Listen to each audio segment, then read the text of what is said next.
Hello everyone, welcome back to my channel. If it's your first time stopping to amazing channel, my name is Atineke. So I'll share with you how I achieved this amazing DIY crochet braid using Brazilian wool. I already showed you the beginning of this video the Brazilian wool, how it looks like. No one is going to know this is not a braiding hair.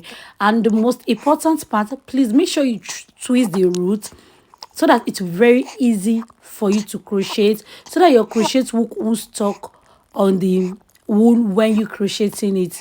So that is the main reason why I'm doing voice over for this part, for me to explain very well. Then make sure when you want to do this crochet, make sure the Brazilian wool is longer. As in when you want to get your length, make sure it's longer than the normal length you want, because towards the end you are going to be wrapping, then you are going to be tying the knot. Make sure you calculate those parts when cutting. Is very, very important. I hope you grab one or two things from this video, and please make sure you support my channel by clicking on the like button, subscribe to the amazing channel, because I'm still going to be dropping a lot of amazing tutorial on this amazing channel. Share with your loved one, and I really appreciate that so much. So I use 6 strands of Brazilian wool for the color black. Then for the other color, the silver color, I used 4 strands.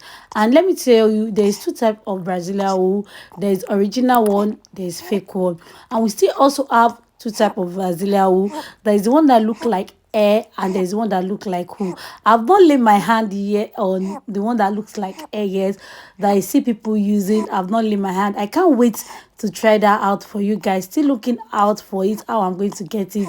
So please make sure you support my channel. You can see this is the reason why I said when cutting, cut over the length you want. You can see I'm wrapping then tying a knot, because I'm not going to be burning the tip with a lighter. Make sure you watch to the end to see what I'm going to be using to seal the tip. Thank you so much for watching. See you in my next video, and please do not forget to subscribe.